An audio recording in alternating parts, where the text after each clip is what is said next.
तर इथंपर्यंत आपण देवी महाकाली किंवा आद्य महाविद्या काली यांची सात्विक सेवा आपल्या घरातच कोणत्या पद्धतीने करायची हे बघितलं। आता देवीच्या पूजेत लागणाऱ्या काही विशेष वस्तू बघूया।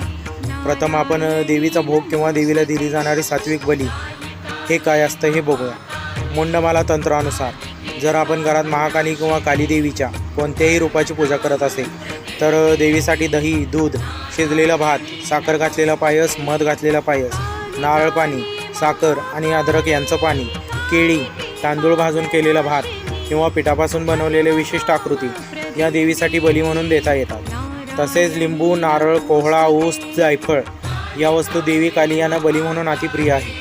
देवीच्या पूजेत लाल फूल, लाल वस्त्र, लाल मिठाई, पानाचा विडा, लवंग, बत्तासे या गोष्टींना विशेष महत्त्व आहे। तसेच देवीबरोबर भैरव पूजन सुद्धा खूप महत्त्वाचे आहे। यामध्ये भैरव बाबांसाठी बुंदीचे लाडू, जिलेबी किंवा इतर मिठाई या वस्तू आपण देऊ शकतो आणि सोबत दही, भात, उडीद हे आवश्यक आहे। देवीला लाल फूल, लाल वस्त्र, लाल मिठाई, लाल सिंदूर या गोष्टी खूप प्रिय आहेत, त्यामुळे नित्यपूजेत या वस्तूंचा वापर अवश्य करावा।